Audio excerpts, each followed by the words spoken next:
Hai murid-murid, dalam video ini cikgu akan bimbing kamu muka surat 117 dalam buku teks matematik tahun 5, iaitu soalan-soalan penyelesaian masalah. Jadi sebelum itu, sekiranya murid-murid ingin lihat video-video yang seterusnya, murid-murid boleh klik subscribe dan bell button. Okey, sekarang kita tengok soalan nombor 10. Abang Wafiq bercadang membeli sebuah komputer riba seperti yang ditunjukkan. Okey, berpandukan maklumat, berikan 3 perbezaan antara pembelian tunai dengan pembelian kredit. Jadi untuk nombor 10 ni, kamu tak perlu kira banyak sangat. Okey, rasanya tak ada pengiraan sangat pun untuk soalan nombor 10 ni. Sebab soalan minta berpandukan gambar ini, kamu kena tulis 3 perbezaan antara pembelian tunai dengan pembelian kredit. Okey, kamu kena tulis 3 perbezaan. Semasa nak tulis perbezaan, kalau nak senang, kamu buat jadual. Okey, lebih baik buat jadual. Kamu nak tulis perbezaan antara pembelian tunai dengan pembelian kredit kan? Okey, kamu buat jadual macam ini. Okey, kalau boleh, gunakan pembaris. Buat satu jadual macam ini. Lepas tu, belah tengah-tengah. Tulis tajuk. Okey, dekat sini tulis tajuk. Okey, kamu nak tulis perbezaan antara pembelian tunai dengan pembelian kredit. Jadi sini tulis pembelian tunai. Dekat sini tulis pembelian kredit.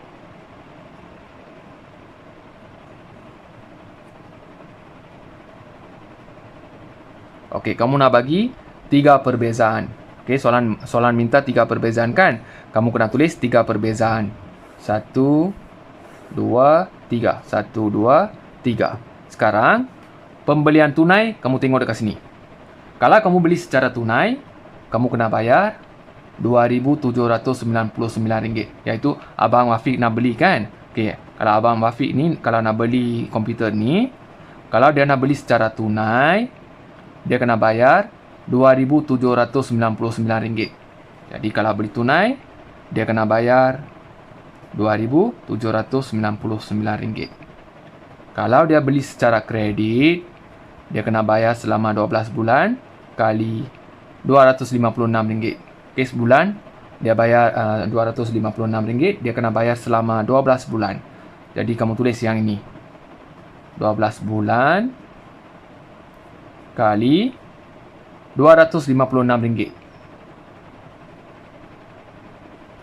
Okey, yang ini kamu tulis jumlah dekat sini. Kalau kamu nak kira dekat sini pun boleh, ataupun guna kalkulator pun boleh. Sebab soalan tak minta kamu kira pun. Okey, soalan tak minta kamu kira untuk soalan ini. Sebab soalan hanya minta berikan 3 perbezaan. Okey, tak minta kira pun soalan ni. Jadi kamu guna kalkulator pun boleh. 12 darab 256. Dapat jumlahnya RM3,072. Okey, nanti kamu tulis elok-elok lah dalam jadual ni. Seterusnya, okey, kalau beli secara tunai, beli tunai iaitu bayar wang. Bayar wang terus. Okey, beli komputer ni bayar wang terus kan? Okey, kalau bayar wang terus, bayar sekali je.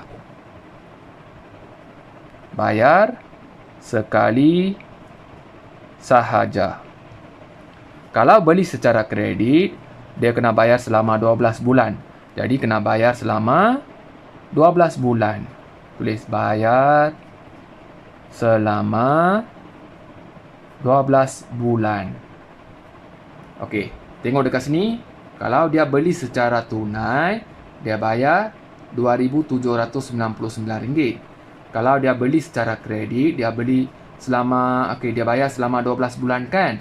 Kalau dia bayar selama 12 bulan, dia kena bayar sebanyak RM3,072. Jadi, yang mana jimat? Yang ini kan? Jadi, yang ini adalah jimat wang. Yang ini bazir wang. Okey, soalan hanya minta 3 perbezaan. Kalau kamu nak bagi lebih pun boleh. Tambah lagi satu kolom, satu ni baris. Okey. Satu lagi, kalau kamu beli secara tunai, tiada ataupun tidak berhutang lah. Tiada hutang, Kalau beli secara kredit, kamu berhutang. Okey, iaitu Abang Wafiq ini akan berhutang. Okey, ini adalah cara kamu tulis perbezaan antara pembelian tunai dengan pembelian kredit untuk soalan nombor 10 ni. Baik, sekarang kita lihat soalan nombor 11. Kita selesaikan dulu soalan A. Pusat jualan barangan elektrik ada jenama A dan B. Jenama A, harga mesin basuh dengan pengering sebanyak RM4,123. Yang B pula RM5,278. Yang ini adalah harga untuk sepasang. Sepasang bermaksud satu mesin basuh dengan satu pengering. Gabungan harga untuk satu mesin basuh dengan satu pengering. Sekarang, kita baca soalan. Sebanyak 23 buah mesin basuh dengan pengering jenama A dan 18 buah mesin basuh dengan pengering jenama B telah dijual dalam tempoh 6 bulan. Berpandukan jadual. Nombor 1. Kira jumlah hasil jualan mesin basuh dengan pengering jenama A. Kamu tengok jenama A. Jadi, sekarang soalan suruh cari jumlah hasil jualan mesin basuh dengan pengering jenama A. Tengok dekat ayat ini. Sebanyak 23 buah mesin basuh dengan pengering jenama A telah dijual dalam tempoh 6 bulan. Yang ini adalah harga untuk sepasang. Sekarang, kalau kamu nak cari jumlah hasil jualan, kamu kena kira harga ataupun jualan untuk 23 pasang. Jadi, sekarang kalau kamu nak cari untuk 23 pasang, nombor ini akan jadi besar. Untuk menukar nombor ini jadi besar, kamu hanya boleh gunakan dua operasi. Satu operasi tambah, satu lagi darab. Tapi sini, kamu kena cari untuk 23 pasang. Takkan kamu nak cari ataupun tambah satu persatu. Okey, takkan kamu nak tambah satu persatu sampai 23. Lebih baik kita gunakan operasi darab, iaitu ambil yang ini darab dengan 23. Jadi untuk soalan nombor 1, 4,123 darab dengan 23. Jadi, kamu selesaikan yang ini. 4,123 darab 23. 3 kali 3, 9. 2 kali 3, 6. 1 kali 3, 3. 4 kali 3, 12. Seterusnya 3 kali 2, 6. 2 kali 2, 4. 1 kali 2, 2. 4 kali 2, 8. Sini sifar tambah. Okey, sini 9. Sini dapat 12. Sini 2. 1 di atas. Tambah ni kamu dapat 8. Sini dapat 4. Sini 9. Tulis RM. Okey, harga untuk sepasang adalah RM4,123. Kita cari harga untuk 23 pasang ataupun jumlah hasil jualan untuk 23 pasang. Jadi 23 pasang ini sama dengan RM94,829. Yang ini adalah jumlah A. Sekarang kita lihat soalan nombor 2. Berapakah perbezaan jumlah hasil jualan antara kedua-dua jenama mesin basuh itu? Jadi, kamu kena cari perbezaan antara A dan B. Untuk cari perbezaan, kamu kena gunakan operasi tolak. Tapi, kita hanya cari untuk A saja sekarang. Soalan suruh cari perbezaan antara dua-dua barang ini. Jadi, kita kena cari jumlah B macam ini. Iaitu, ambil nombor ini darab dengan 18. Jadi, untuk soalan nombor 2, pertama sekali, ambil nombor ini, darab dengan 18. Okey, tulis 5,278 darab 18. 8 kali 8, 64. 7 kali 8, 56. 56 tambah 6, 62. 2 kali 8, 16. 16 tambah 6, 22. 5 kali 8, 40. 40 tambah 2, 42. 8 kali 1, 8. 7 kali 1, 7. 2 kali 1, 2. 5 kali 1, 5. Sini sifar, tambah.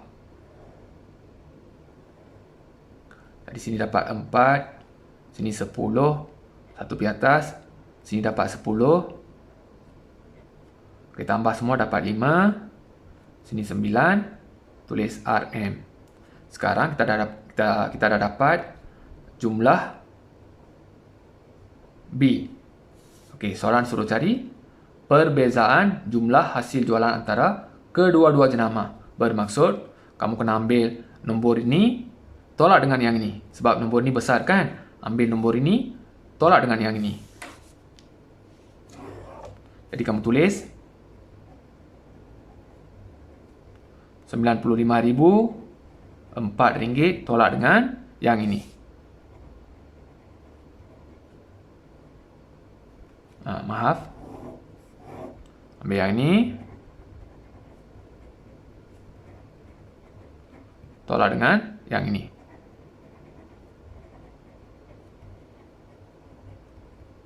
Jadi, terselesaikan dalam bentuk lazim tolak.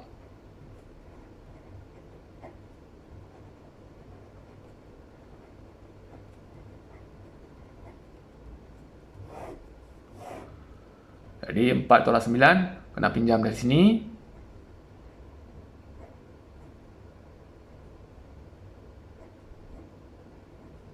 Ini jadi 14. 14 tolak 9 dapat 5. 9 tolak 2 dapat 7. 9 tolak 8 dapat 1. Sini sifar, sifar. Jadi perbezaan sama dengan RM175. Jadi jawapan untuk nombor 1 RM94.829. Sebab soalan suruh cari jumlah hasil jualan mesin basuh dengan pengering jenama A.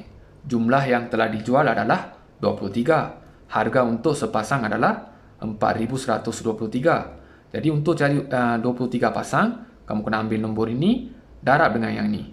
Seterusnya, soalan suruh cari perbezaan jumlah hasil jualan antara A dan B.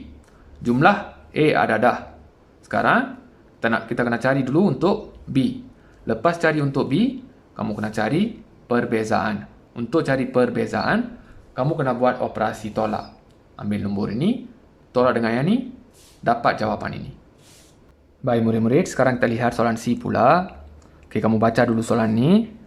Puan Wong membeli sebuah kereta seperti yang ditunjukkan secara kredit dengan bayaran ansuran selama 108 bulan. Dia telah membayar RM12.835.77 sebagai wang pendahuluan. Berapakah amaun bulanan yang perlu dibayar oleh Puan Wong? Bila kamu baca soalan macam ini, kalau kamu tak faham, kamu tulis dulu maklumat penting daripada soalan ini. Okey, yang pertama, kamu tengok ayat pertama. Puan Wong membeli sebuah kereta seperti yang ditunjukkan secara kredit dengan bayaran ansuran selama 108 bulan. Dia beli berapa kereta? Beli satu kereta.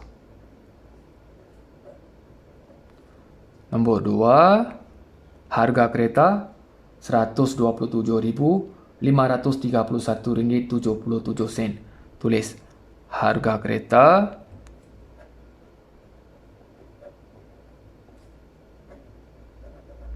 RM127.531.77. Seterusnya, dia beli secara kredit. Tulis beli secara kredit.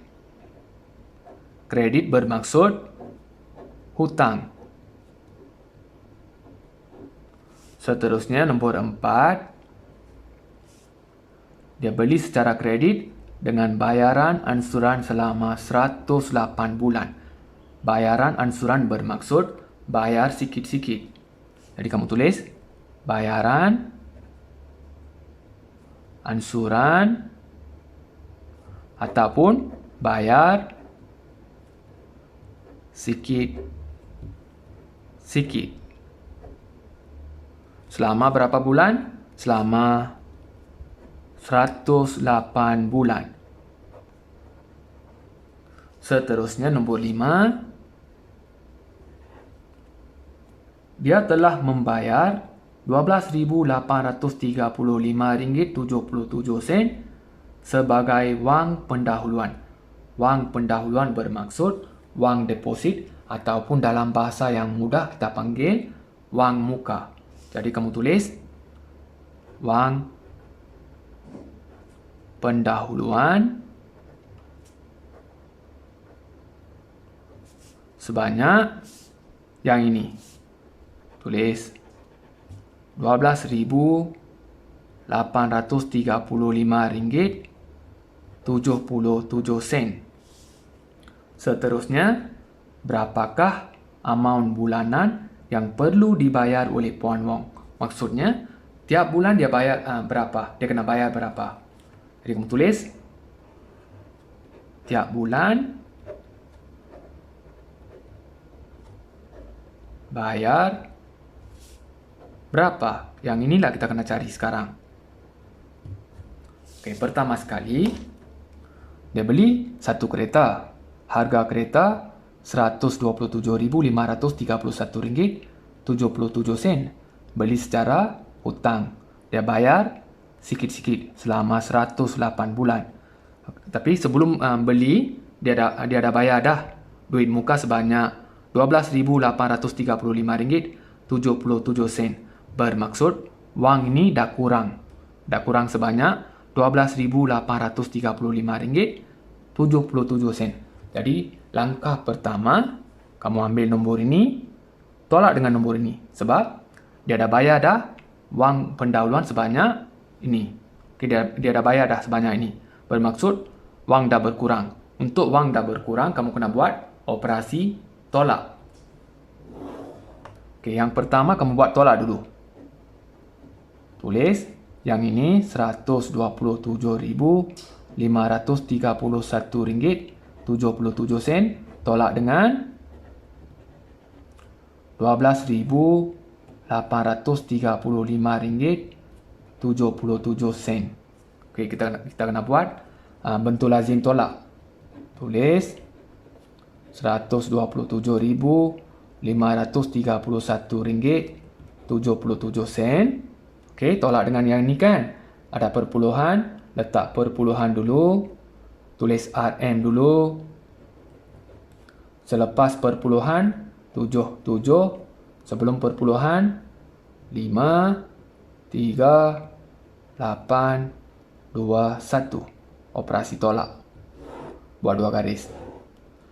Letak dulu perpuluhan, tulis RM. 7 tolak 7, sifar. Sini pun sifar. Sini kena pinjam, sini jadi 11, sini jadi 2. 11 tolak 5, 6. Sini kena pinjam. Okey, bukan dari 4, dari 5 kena pinjam. Sini jadi 12. 12 tolak 3, 9. 4 tolak 8, tak boleh, jadi kena pinjam dari sini.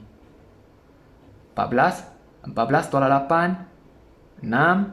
6 tolak 2, 4. 2 tolak 1, 1. Sini 1. Sekarang, wang inilah dia kena bayar selama 108 bulan. Okey, sekarang soalan suruh cari tiap bulan dia bayar berapa. Okey, selepas 108 bulan dia akan bayar sebanyak yang ini. Okey, selama 108 bulan dia akan bayar sebanyak ini. Sekarang kita kena cari untuk 1 bulan. Untuk cari 1 bulan, okey, untuk cari 1 bulan kamu kena gunakan operasi tolak ataupun operasi bahagi.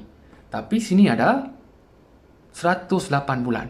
Takkan kamu nak tolak satu persatu. Lebih baik kita gunakan operasi bahagi. Iaitu, ambil nombor ini, bahagi dengan 108 bulan. Kamu akan dapat jawapan untuk tiap bulan ataupun 1 bulan. Jadi ambil nombor ini 114.696 perpuluhan sifar-sifar tak perlu tulis dah. Bahagi dengan 108. Jadi untuk yang ini murid-murid kena tahu sifir 108. Sekarang cikgu akan ajar macam mana nak tulis sifir 108. Okey, untuk tulis 108, sifir 108, kamu ambil nombor 10 dengan 8. Tulis 10. Sini 8. Sini 108. Okey, tulis dulu sifir 10. 10, 20, 30, 40, 50, 60, 70, 80, 90. Seterusnya sifir 8. Okey, 1 kali 8, 8. 2 kali 8, 16. 3 kali 8, 24. 4 kali 8, 32. 5 kali 8, 40. 6 kali 8, 48. 7 kali 8, 56. 8 kali 8, 64. 9 kali 8, 72. Sekarang, kamu kena tulis sifir 108. 1 kali 108, kamu ambil 10 dengan 8. Tulis 108. Seterusnya, 1, 2, 3, 4. Ada 4 angka. Kamu ambil dulu nombor tengah-tengah. Sifar tambah 1 dapat 1. 2 dekat depan. 6 dekat sini. Sama juga yang ni. Sifar dengan 2. Jadi 2 dekat sini. 3 depan. 4 dekat sini. Seterusnya sifar 3. 3 sini. Maaf. 3 sini. Sini 2. Sini 4. Okey, seterusnya sifar 4. Sini 4. Sini sifar. Sini 5. Okey, ambil nombor tengah aja. Sifar dengan 4. 4. 8. Sini 6. 5. 6. Sini 7. Sifar 6. 6. 4 dekat sini. 8 dekat sini. Sifar 7. Sini 7. 2 dekat sini. 9 dekat depan. Jadi sekarang kita kena selesaikan yang ini kan. Kita buat dalam bentuk lazim. Kita tulis macam ini. 100. Okay, RM dulu. 114.696 ringgit. Bahagi dengan 108. Jadi kamu tulis 108 dekat sini. Okey. Nombor pertama adalah kecil, jadi kamu darab dengan sifar. Sebelum darab, okey, RM kan, tulis siap-siap. Sifar kali 108, sifar, tolak. Sini 1, turunkan 1. 11 masih kecil, jadi kamu darab dengan sifar. Dapat 1, 1. Turunkan 4. Okey, sifir 108. 1 kali 108, 108.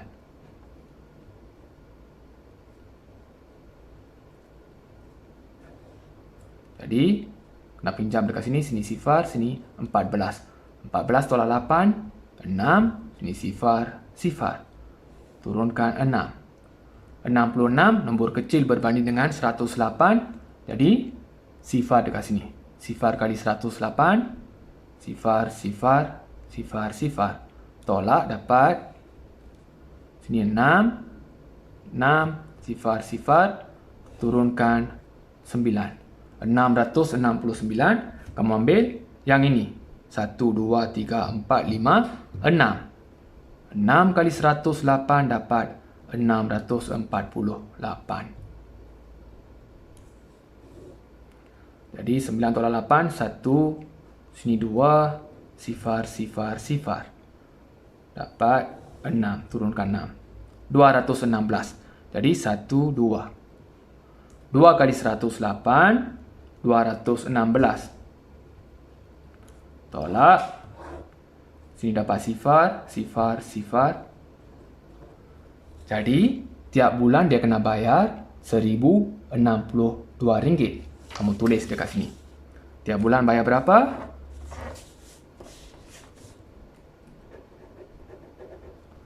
RM1,062. Inilah jawapan untuk soalan ini. Okey.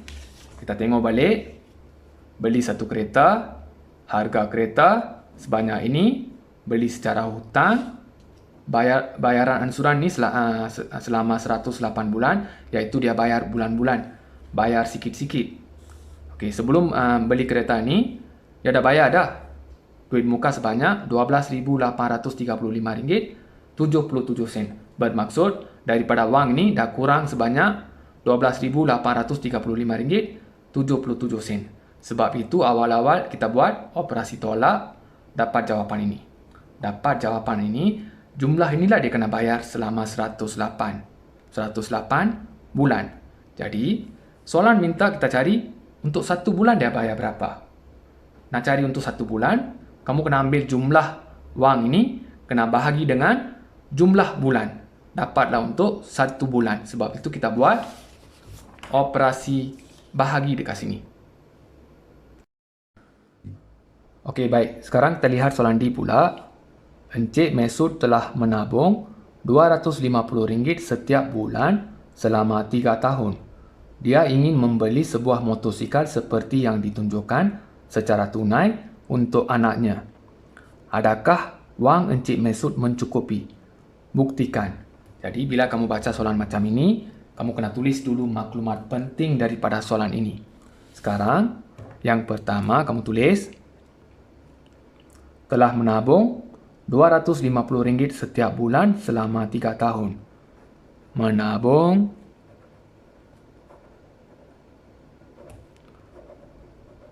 RM250 tiap bulan selama 3 tahun. Nombor 2, dia ingin membeli sebuah motosikal seperti yang ditunjukkan secara tunai untuk anaknya. Secara tunai bermaksud dia nak bayar cash. Dia bukan nak utang. Dia nak bayar secara cash. Sekarang, harga motor adalah